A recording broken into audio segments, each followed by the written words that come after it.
find the limit of each of these using the graph.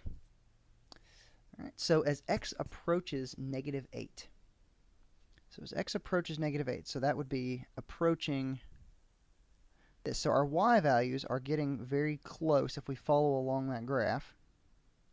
They are approaching a value of negative 6. So there's our limit for that one. As we approach negative 2,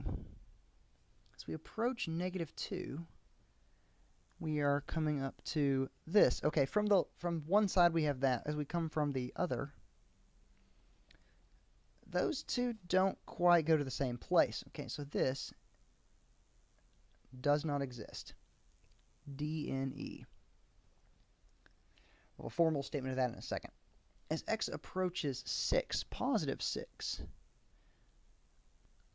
we have the same oddity there, so this does not exist.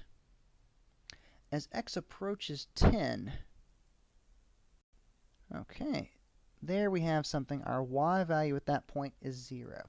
So both sides are approaching a limit of 0. Okay, number 5. The limit as x approaches 0 of sine of 1 over x.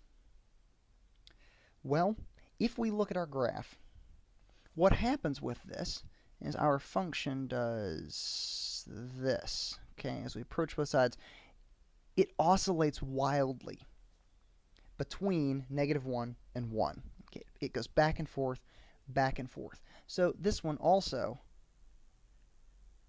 does not exist. It doesn't actually approach a value at all. It just goes, like I say, back and forth, very fast. So we say this limit does not exist, as we've had to say a couple of other times.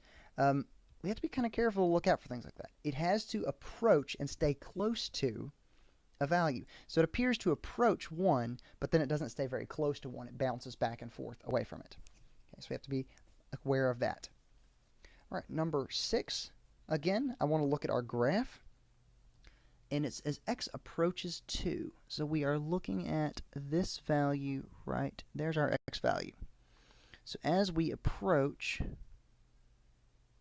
that, well, those two do not meet. They do not meet in the middle. So our answer is going to be it does not exist.